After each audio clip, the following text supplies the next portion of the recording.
Morning, boys and girls. Welcome to your language arts lesson. I want you today to be reading along with me as I read The Sign Maker's Assistant in your Journeys book. So please get your hardcover Journeys book and then come back to this video.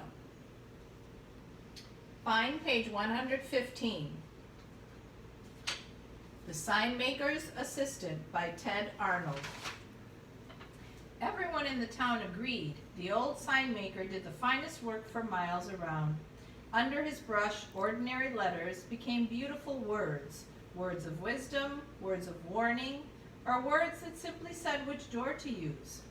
When he painted the word stop, people stopped because the sign looked so important.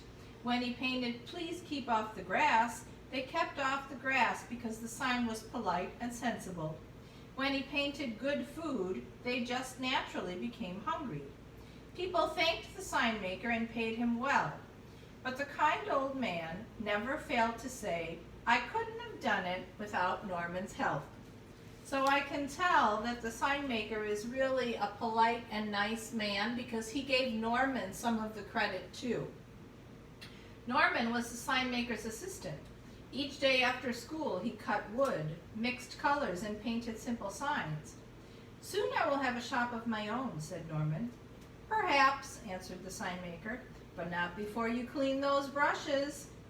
One day after his work was done, Norman stood at the window over at the sign shop and watched people.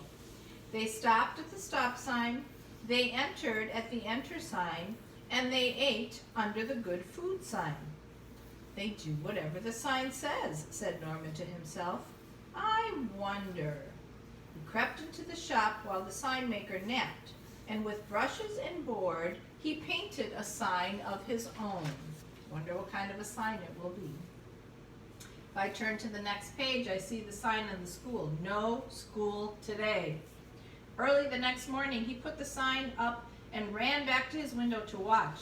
No school, muttered the principal. How could I forget such a thing? No one informed me, said the teacher. Hooray, cheered the children, and everyone went home. Hey, this is great, cried Norman. He looked around the town for another idea.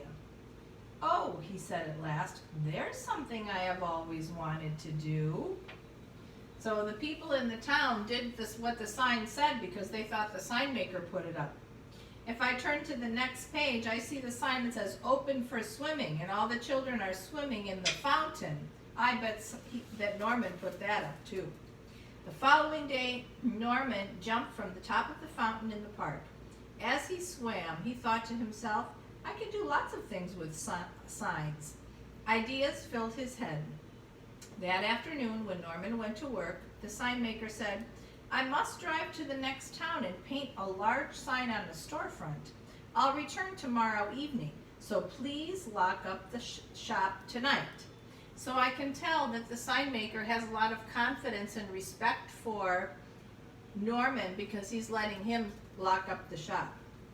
As soon as the sign maker was gone, Norman started making signs. He painted for hours and hours and hours. In the morning, people discovered new signs all around the town. Deposit money here. Eat your hat. Buy Norman a present at the toy shop. So I can see that he's writing all kinds of silly signs, and now people are following his signs by putting up presents in front of the toy shop. On page 126, I see the delivery man is stopping at the stop sign that says Ant Crossing.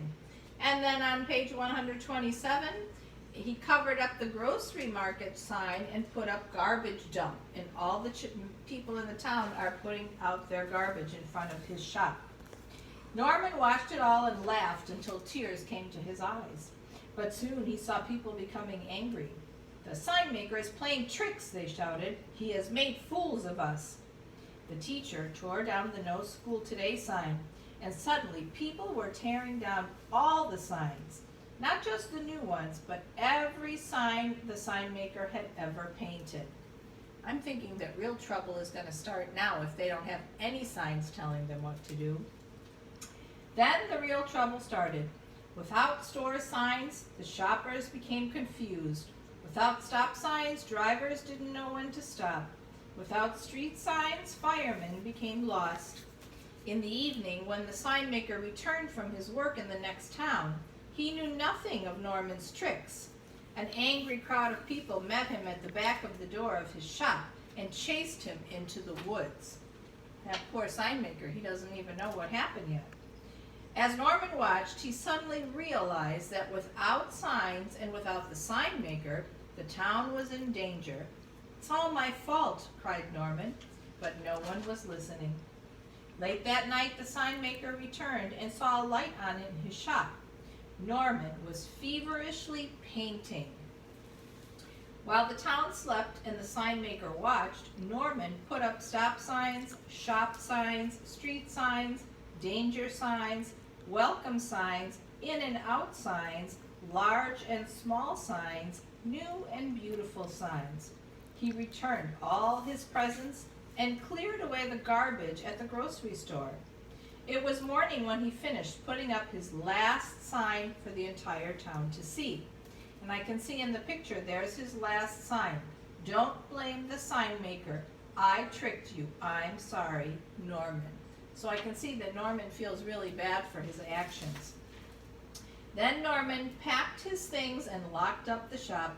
But as soon as he turned to go, he discovered the sign maker and all the townspeople were gathered at the door.